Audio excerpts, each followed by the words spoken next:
Hi, everybody. I'm Amy, And I'm Audrea, and this is the Right Crowd. So grab a cup of coffee, or a cup of tea. maybe a little something on the rocks. Let's get started. All righty. What are we talking about this week, Audrea? Today we are talking about intuitive editing, the book specifically by Tiffany Yates Martin. And I found this book in the back of the Writer's Digest magazine. There was an ad for it, and I was like, "Ooh, that sounds good." Wow. And so I told Audrea that I was going to read it, and she goes, "Ooh, that sounds good. I want to read it too." And so here we are. And lots of people recommend this book. So this is one that is on a lot of other authors' lists and is highly recommended. And for good reason, which you'll find out today. Yeah. So this book is written in 4 parts, but we will be doing 3 videos. So 3. See, my thumb is down there. You just couldn't see it. 3 videos. This one is part 1, where we will be just doing part 1 of the book. Our next video will be, I believe, part 2 and 3. And then the last video will be part 4 and the final word, which is at the end of the book. So you want to go over how each chapter is broken down? No. No. Okay. So I guess I'll go over how each chapter is broken down. So let me find the beginning of the first chapter. All right. So each chapter obviously has, what it's about. So like chapter 1 is about character, and she goes over what it is, how to do it, all that good stuff. And then she goes into I want to give the exact words. How to find it and how to fix it are those the Yeah, words? that's what she breaks it out into. So how to find it in your book and how to fix it if it's wrong, or I want to go back. Exactly what does she mean by how to find it? Okay, yeah, that's what she meant. How to find it in your manuscript is what she means, and how to fix it if you're not doing it correctly or if it's broken. Right. So, which is Okay. pretty helpful. So theoretically, you are in the middle of editing your own manuscript, or you could be reading this before you've written it or after you've put it away. But basically, this is a after it's written book. This is for writers who've completed a manuscript. And just so everyone knows, she's an editor. And so this is stuff that she does when she looks at books. This is how she goes through and edits manuscripts that she's given, and how she tells the writers to correct the things that she's finding. And I would recommend, oh, I'm sorry, did I interrupt you? I was going to say, anything else you wanted to say before we got started? Yes, there's something else I would like to say, Amy. Thank you for asking. You're so welcome. So I would say if you are not going to be traditionally published, where you have a whole editing house and all of the different editors, developmental editors, line editors, proofreaders, all of those editors in-house working on your book, if you are independently publishing or a plan to independently publish, you should get an editor for your book, in my humble opinion, as a newbie writer. But that's what all the good writers say. And also, if you want your book to be indistinguishable from one that is traditionally published, that has gotten all the gunk out, working with an editor is something that you will encounter at some point in your writing. And I like that she, in not in this first part that we're going to go over, but in the book, tells you how to talk to writers. And she also explains the different types of editing, which are good to know because you might not need all of them. Personally, my book is going through all of them, but I'm a brand new writer. So I like that part. And then I just wanted to say, for the way she's broken up the book into the 4 parts, part 1 is macro edits, part 2 is micro edits, and then part 3 is line edits, and part 4 is getting feedback. And so in the part 1, which we're going to go over, she's got 3 chapters, which are character, stakes, and plot, which are pretty much the most important parts of your book. And so let's get into it, shall we? Oh, did you have anything in the introduction that you wanted to point out? Why, Sorry. yes, I do. Thank you for asking. So polite today. I know. Okay, so she does say in the very beginning, in the introduction, that this book is designed to help you find the most effective way to tell your story on the page that's as true as possible to the dream in your head, to find the best version of your vision. Because there's nothing worse than having a picture in your head and then you look at the paper and instead of a horse, it's a cow or a cat. And you're like, that is not what I was thinking this was going to be. So we want to make sure that what you're thinking in your head is what is on the page. So there's an introduction and then there's a preface. Did you have anything in the intro or preface you wanted to talk about? Yes, I love that in the preface, she outlines how she looks at and how most editors look at a book, like the broad elements, and some of them that she lists on page 8 in the preface is questions you should be asking after you're done writing. I would say after you're done writing, because Yeah. I've done it both ways. I've done it while I was writing, and let me tell you, that is one of Dante's circles of hell that you do not want to be. Don't It's do a it. never ending loop. Yes, of self-loathing and questioning yourself and your humanity and your worth. I actually had Don't to do it. put a book aside and just say often, I will redo this whole thing later because I couldn't get out of the loop. A loop. It's bad. But so after you've written your book, some of the questions she says that they consider the story on this broad overview level and the elements for macro editing she looks at is there a central story question? That's plot character. Who are the protagonists? Do I feel I know them? So we'll get into a lot of that, but I highlighted that whole bullet pointed section I as did something, too. yeah, I wanted to go over for my book. And then some of the questions I ask myself, she said, as she's going through the micro edits line by line, are does each scene feel immediate? Are the characters open to me as a reader? Do I understand their reactions? Is it vivid and visual? Which I love that question. And if you look at each scene and some of the bigger scenes in your book that way, I think it will help you to improve it. But again, after you've completed the draft. Yeah. In the middle. So anyway, those are some things. And then the other thing I wanted to point out that she cautions you to do, which we just spoke about, was to be objective. You write the book and then you put it away and then you come back and you read it, oh, like objectively. You try to read it objectively, which was hard for me. But let's get into chapter 1, shall we? Oh, one other thing I wanted to say about the preface is that she does say that no matter how you write it, that when you go through your edits, it's better to print it out and have a pen or a highlighter with you. Get cozy with a cup of coffee or whatever your beverage of choice. Maybe not get too inebriated because then it's not going to work. Yeah. And then look at your script or what you're working on in paper form, not on a computer. Yeah, she does say that. And since you mentioned your beverage of choice, there's some quote. It's write drunk, edit sober. So Yes. speaking of printing it out, so I've done that for my current manuscript. And she also suggests that you read it or take it in a different location. So that's one way to obtain that objectivity. And there's one other thing she suggests, and that is read it aloud, which a number of writers have suggested because you catch things that are not on the page that you think are on the page because you've written it. But if you don't say the words, you can tell that those words are missing. And there are a couple of applications that will read it for you. And I've got one of them. It's called Speechify, and it's a subscription. I think there's some free ones, and you can get Word to read it to you if you turn on the accessibility features. If you've got a Mac, it will read it to you in that robot voice. And some of the robot voices are getting better, but there are a couple of apps. And I found having my book read to me like they're AI voices. And it's just for me. I'm not selling it. It's just so I can hear the book is helpful for me catching something. I listen to it like I would listen to any other author's book if I was listening to an Audible book. But anyway, I wish more authors would read their books to themselves. yep, So I think that's probably one of the better suggestions is to read it out loud so that you hear it. definitely a top tip. All right, now we can go into the actual part 1. First chapter is character. Readers don't care what's happening unless we care who it's happening to. Make your characters likable unless they're not supposed to be likable.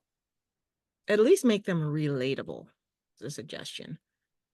Even if they don't care, people don't care about the storyline. If you've got a good character, they care about the character and they will keep reading. An example of a character that someone made accessible and likable. Well, not so much likable, or I couldn't relate to the character in terms of I would do that, or he thinks the way I would think, but I was rooting. Dexter. How did you know? How did you know? That is crazy. Dexter. I read the books Dexter before it was a series, and serial killer, and all of a sudden I'm rooting for the serial killer and hoping he doesn't get caught, and it's just like that is whack-a-doodle. So that's an example of an anti-hero, but they made that author did a good job on that particular I anti-hero. pulled that out of the thin air. That was crazy. That is crazy. Folks, we did not rehearse that before we started taping. That's weird. That's awesome.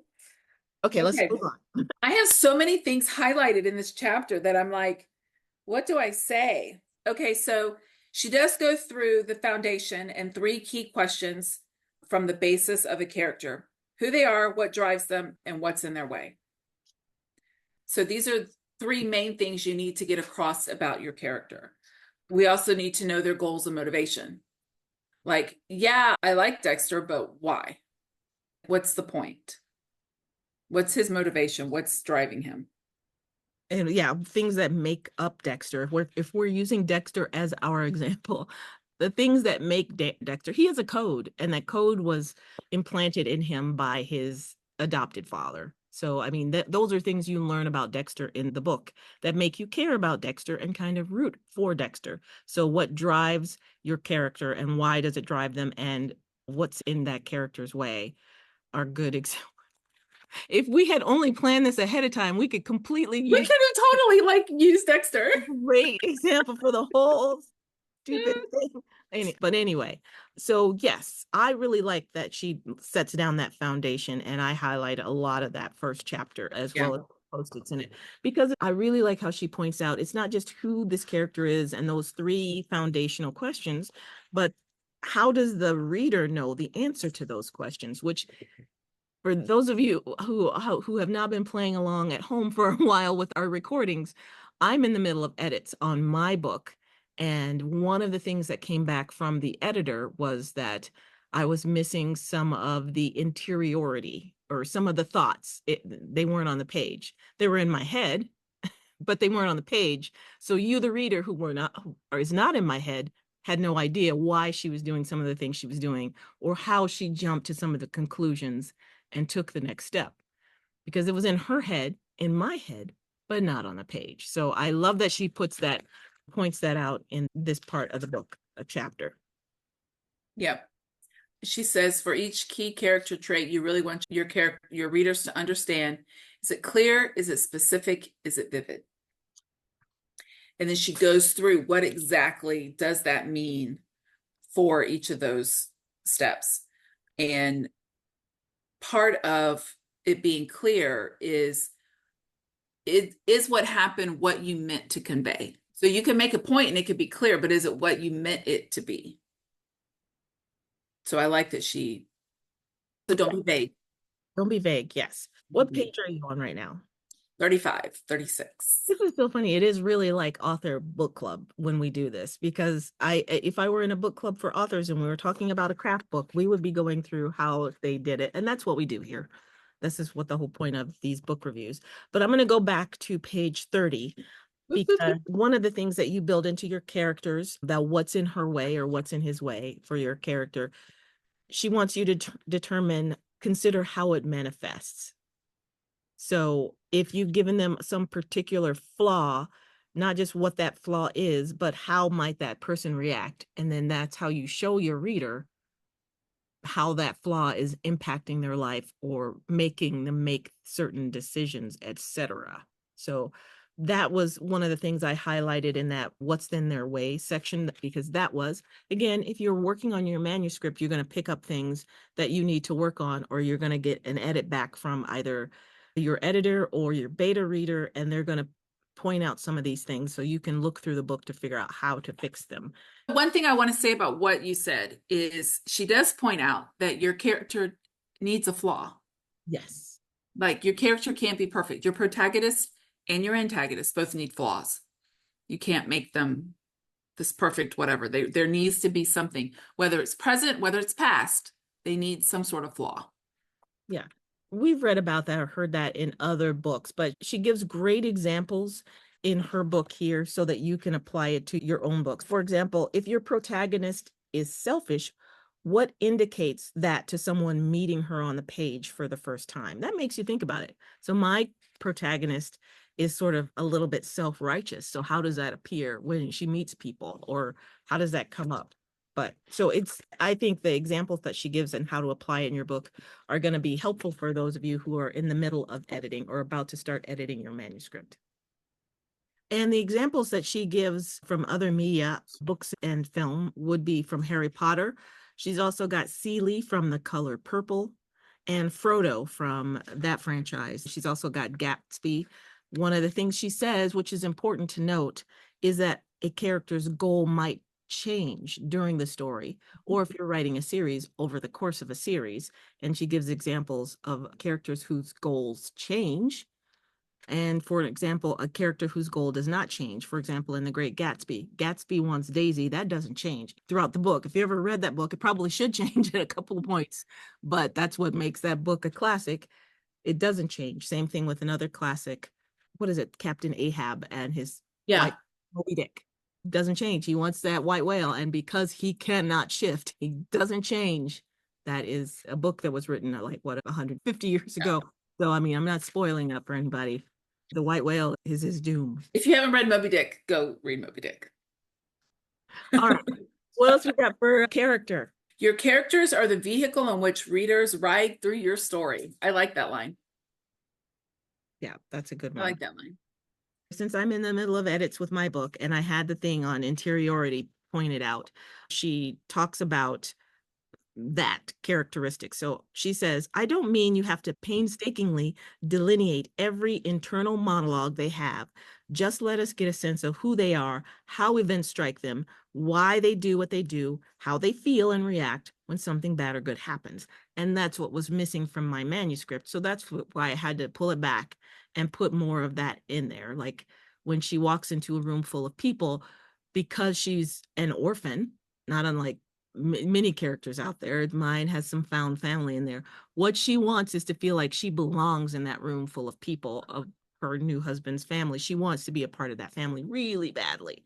But it's not evident on the page because I don't say anything. I don't have her feelings on there. So I had to go back and put what she was feeling more than just she wanted to go run and hide, why she wanted to run. When you read your own book, there will be different elements of about your characters that you will pull out to work on.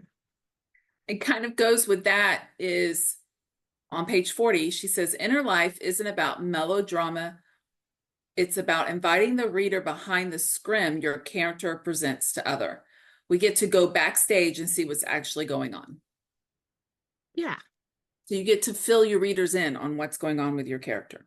And there's many ways to do that. And she gives a few examples of how to do that, like a brief flash of the day her child was born for one of the characters she's talking about on that same page 40. And then she goes into other key character questions that you would ask, which that one was a little difficult for me. One of the other key questions, and again, we never read word for word because you should go buy the books, but do your characters exist in the world?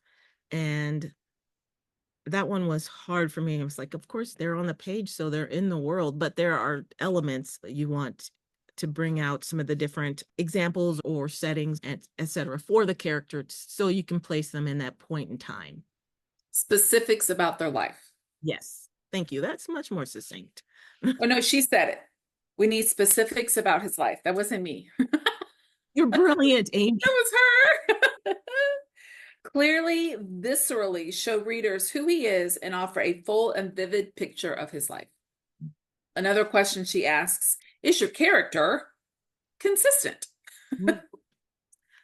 So there are lots of good tips and examples in just this chapter. One of the other ones I pulled out, well, I highlighted a lot. Like how does she feel about her family? Show that, what does she think about them, or how does she feel about her art? This was for another example. Is she feeling guilty or freed? All of this together. How does that manifest? Is she unable to sleep all night thinking about blank, etc.? So those are different ways you could show how the character, not tell, show how the character is feeling on the page. So I had to spend a lot of time in this chapter for my Yes, current. I have a lot more highlighted than what we've talked about. One thing I do want to say, it's at the end on page 48. She says readers will automatically be invested, but we won't unless we care about the character and what's happening to them.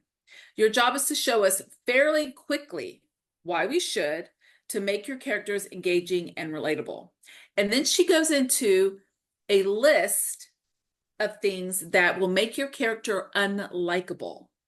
So if you are going for a likable character, there are certain things you want to avoid. I'm not going to give you the list. I will say it includes hurting animals. Oh, yeah. That will make me immediately not want to read a book and not want to watch the movie 100% all the way. Everyone in the book could die, but that dog better be alive at the end of the book. Like, Yes. just that's me. So she does go through a list of things that you want to avoid if you want your character to be likable. If you do not want your character to be likable, here's a list of things for your antagonist. like, I'm like, Yeah. she doesn't say that. That's me saying that. Yeah. But I think that would be a good list for an antagonist or someone who is about to be your next victim in a mystery. Although I will say, I have been reading trends in mysteries, and it seems there are certain generations who don't like that it's always this person that nobody likes that gets killed in the cozy mystery or the mystery. It makes it unbelievable that nobody likes them, nobody mourns them. And that's a good point. But I digress.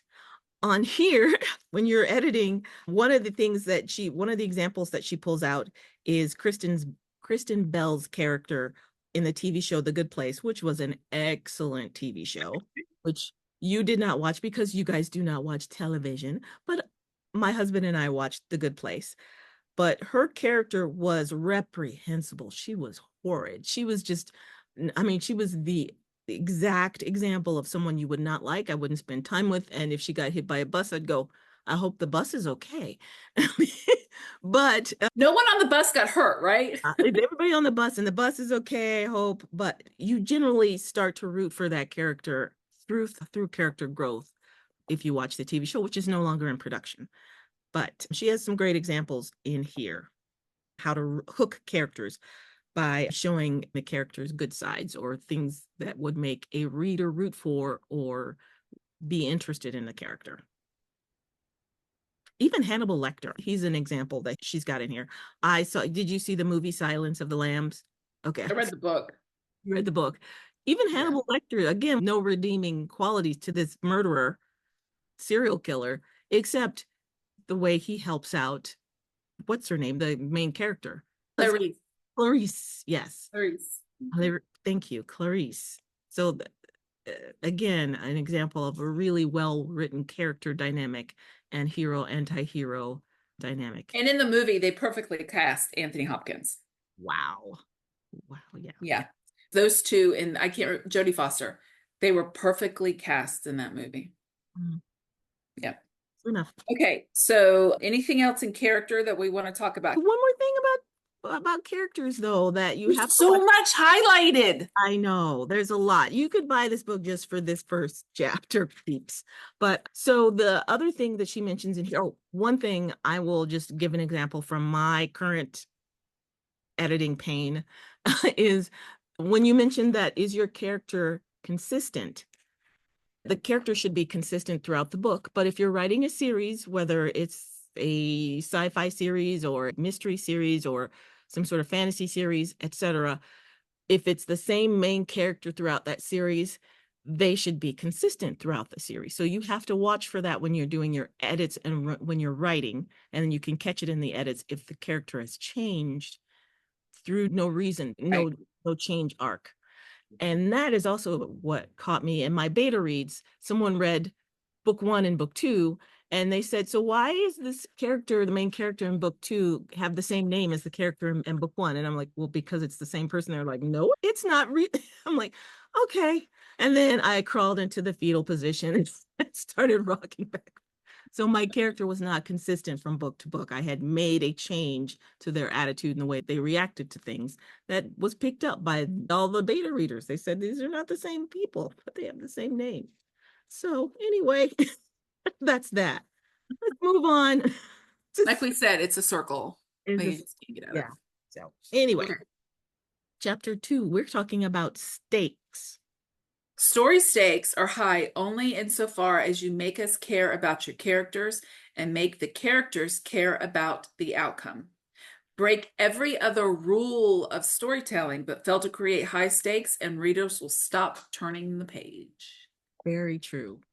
I often have that thought in my brain as I'm reading, just as a reader, because I read as a reader and I read as a writer. But in just for my own enjoyment, reading as a reader, if I get to a certain point in the book where stuff is happening, I'm like, why should I care? I don't, what is, I'm probably going to stop reading and move on. So you have to make people care about not just the character, but what's happening to the character. Yeah. And what's happening has to be consistent with the character as well. Like, I'm sorry I keep going back to mystery because I read that most. I read a It's lot what of we read and what we write, so it makes sense. yes, I read romance too, and I read science fiction.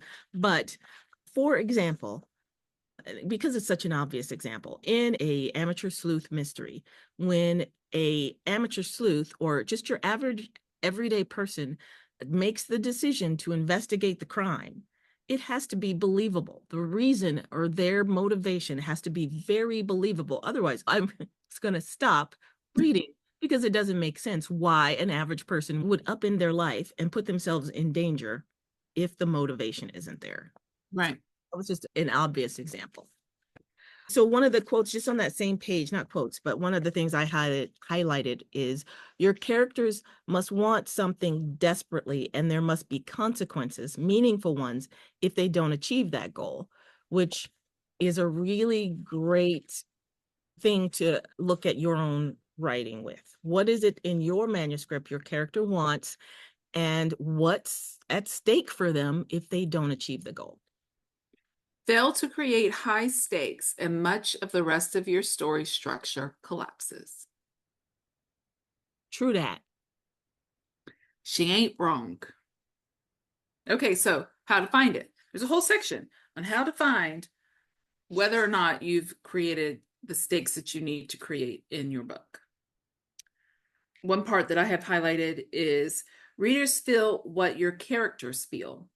Give them the strongest emotions you can, the highest stakes possible, the greatest tension, the biggest conflict, the deepest hole you can throw your character in, and then make them claw their way out. It ain't gonna be easy. If it were easy, no one would want to read it, generally speaking. Yeah, these days though, I'm not so sure. Sometimes I just want a low stakes, low angsty book. Just about a person who's building a nice cottage, and the worst thing they have to figure out is how to source the sage green paint for the living. But sometimes, I don't. Please don't write that book.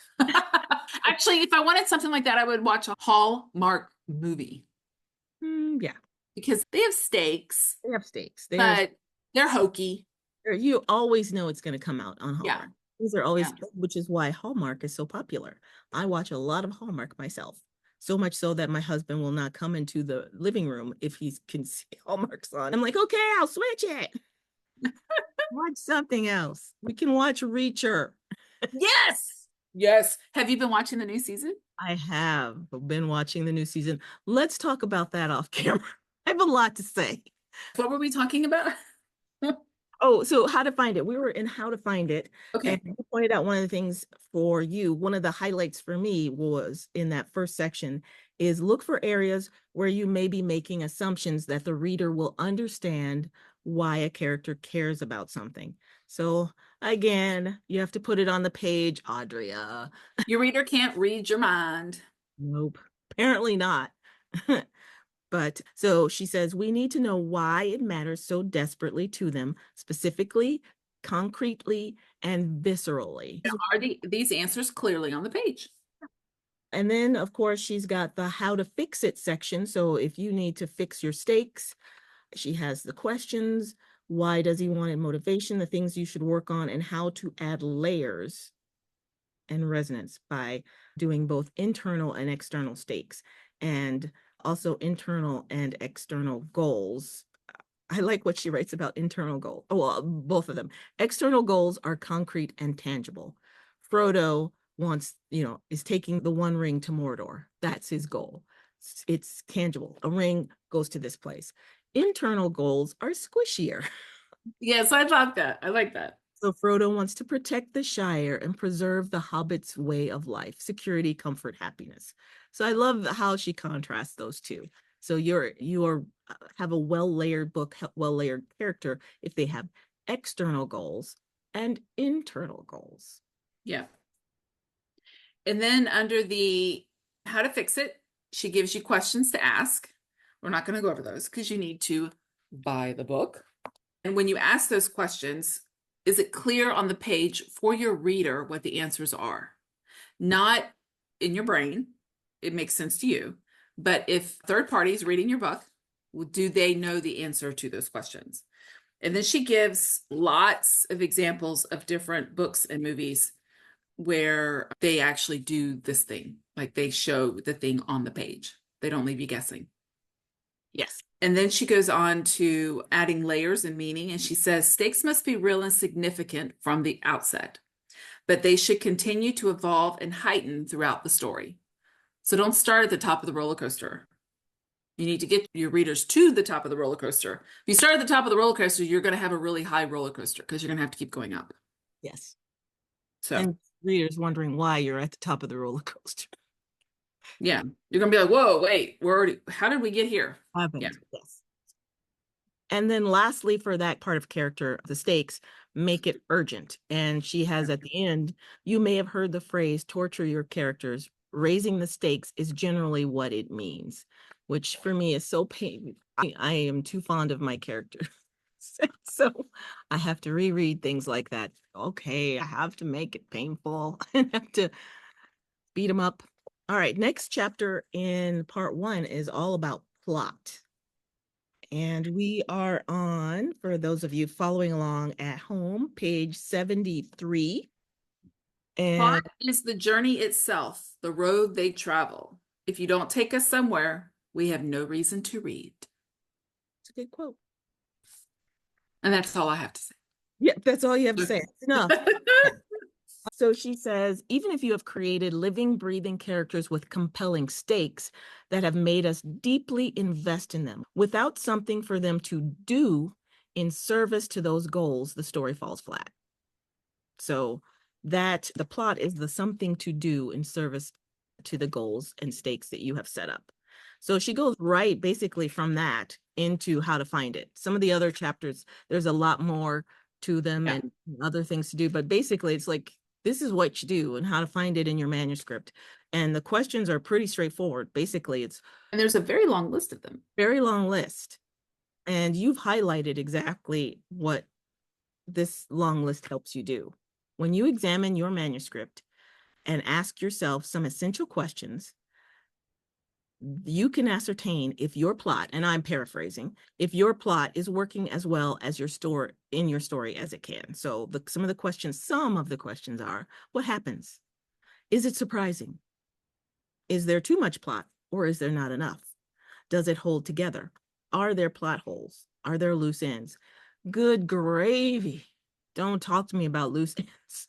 I think my favorite question of all of these, Yes. which I think is something that we have both learned.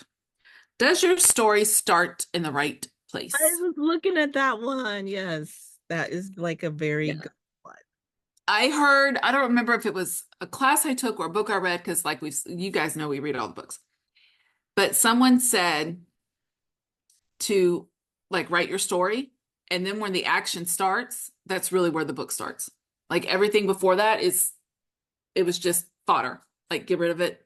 It was the kindling. When your action starts, that's where your story starts. I've heard someone say that. I've heard that, yes. I've heard that a lot. I struggle with that though for the cozy genres in particular. Now, you guys, I read other stuff. I promise you do. I do. For example, I'm going to tell you, I was just reading this was not a cozy mystery per se. It is billed as a paranormal women's fiction book. And so I was reading it, and I stopped in a couple of places because the character jumped from not having any powers to having these powers she didn't know what to do with, to now she has to conquer the big bad and she's bossing other people around. And that character, there was no buildup. It was like telling Harry Potter he's a witch, and then on page on chapter 1 you tell Harry Potter he's a witch and he has these powers, and then chapter 2 he is up against Voldemort and he is brave and confident and ready to beat Voldemort. Those two things don't go together. No, that's why that author wrote an entire, I mean, there was several books in between his ultimate matchup to Voldemort. There were some skirmishes, and you saw him building up his skills. And even if it's not paranormal, you see people learning things like how to be a lawyer, like, or how to stand up to, bad corporate greed and stuff like that. You see them build up to where at the end they can take a stand. But in this particular paranormal women's fiction book, which I read all the way to the end because I was enjoying the journey, but there are a couple of places I'm like, how all of a sudden is she able to wield fire like a dragon, and she is bossing the other witch who's been a witch longer than her around? I don't get it. But I bought several in the series, so I'm going to have to read. Again, this is why I should probably read more of the look inside or just buy one book. But I always start with one. I always start with one. Gosh, there were a couple of places in this book I was like, I don't think you really did the work. More pages And or see, and I would have been the person where I would have been like, you know what? I'll go read something else. I do that a lot. And I've done that. I have actually bought, like, because it's cheaper to buy the box set than it is like when you look at the thing. So I buy the box set and I get to book like halfway through book one or not even halfway through book one. And I'm like, yeah, no.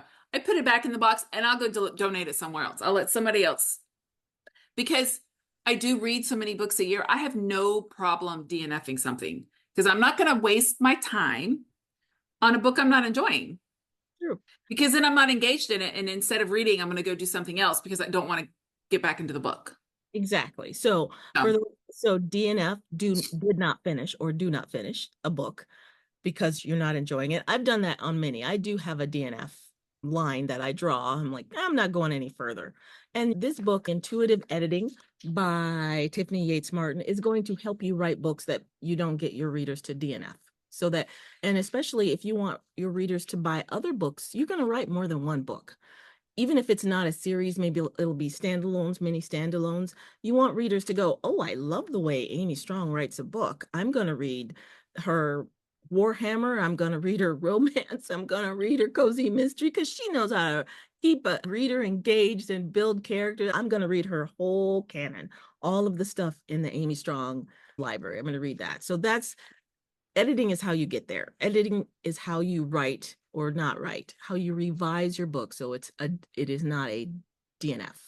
It's a what is it? We have to come up with the could not put down, unput downable, which some people Unput downable. Yeah.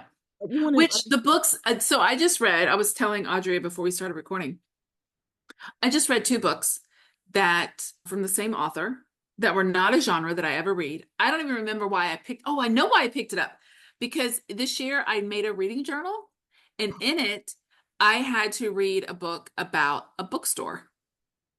Oh, okay. So the first book I read was The Lost Bookshop, and not anywhere near what I normally read. And it was so good. I read the second book, which is not a series. It was just a second standalone book by this author. I have since pre-ordered book 3, which also is its own standalone, because I really like the way she writes and the way that she engages.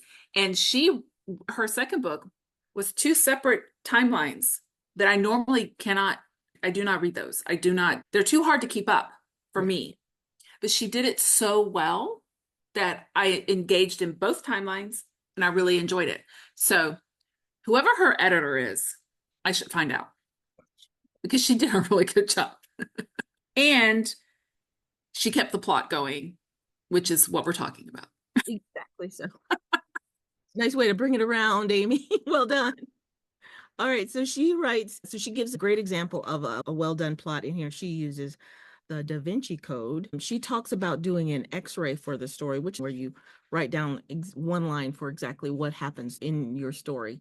And it helps you find plot holes or things where you need to put in more development, etc. And she does that for the Da Vinci Code. So if you've read the Da Vinci Code or watched the movie, you can read that and see a great example of how to do a little mini X-ray.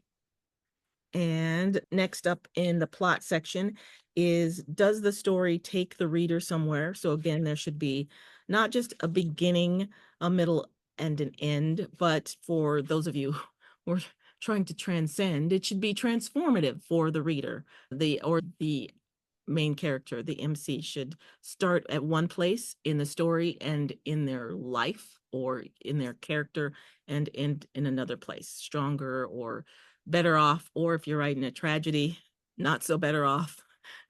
Lessons learned or not lessons learned, so they don't get a happy ending, etc. But she explains how all of that should work in a well-crafted plot. She also mentions it multiple places throughout this book and in other books I've read, where if you're reading something and it's not moving the plot along, take it out. It doesn't belong. Sorry. Which is hard when we've written it and we want it to be there. Now, don't completely delete it. Take it out, put it in a file somewhere else so that you can use it later for another story. You can use it as a reader magnet. You can reuse those words. They're not wasted words. They're just not words for the current thing that you're working on. Exactly. Yeah. Moving on to page 82 here at the top, which is like, I could highlight that in many colors for not my book in particular, but for many books I've read and did not finish, or I was frustrated with those books, is action isn't plot. And I've watched a lot of movies where they don't get it, and I could name some, like their whole franchise, it's just action. That's not plot, people. I mean, I'm just watching things blow up and big booby women run around and shooting and like, what, why? But action is not plot. So she also talks about covering less ground more deeply, which can help you to write a better plot and make sure you're covering the things you need to cover to not only draw your readers in, but keep them in the book because it's well written. Yeah. And then on page 85, why does each plot event happen? So she wants you to make sure that everything that you have in your plot has a reason behind it. And sometimes you're going to find that you put stuff in there that doesn't make sense. Again, take it out or make it make sense. Make it make sense, people. Like, you don't have to take it out. You can just rewrite it, make it make sense. Make it make sense. Please make it make sense. There's so many things. Okay. Yeah, and this is another one of those chapters where this one is shorter than character, but there's so many good things in here. But basically, she takes all those questions on how to find it, and she has a paragraph on each one of those. And for example, varying the levels, or does the story end in the right place? Does it start in the right place? And so forth. One of the things that she gives you the link to a storyboard by Emma Coates, who does Pixar. And one of the things that she says is discount the first thing that comes to mind, and the second, third, fourth, and fifth. Get the obvious out of the way, which I think is great, because if you want your readers hooked and guessing, keep them guessing, surprise them. And you'll do that by not picking the first, I would say, top 10 things you think of. You might want to go a little deeper. I know that I'm the person who reads and watches. Without trying, I can figure it out. And I think it irritates Randy because he'll be like, have you figured it out yet? I'm like, I did 20 minutes ago, but can I just enjoy the movie? Like, leave me alone. Thank you. Oh my gosh. Most of us figure it out. Yeah. But you don't say it. I know people who say it while we're watching the movie. Like, I know that, but can we watch the movie? Can we please zip it? Zip it. So the one thing that I do, which is, I realize now as you're saying that, is we are currently watching Elementary. Oh, I love it. And we have the words on the screen because, we're old. So we have the words on the screen. And he barely hears anything. So for him to be able to keep up and me not have to repeat 50 things during the Oh, show, yeah. it's up there, right? So they'll say something and then I'll respond with what the response is. Well, yep, that's the response that comes up on the TV. I cannot tell you how many times this happens with movies and TV shows where I will say exactly what the next line is. Yeah. Well, and to that, the author says in the "Is It Surprising" section, she's quoting from Stephen James's craft book, Story Trumps Structure.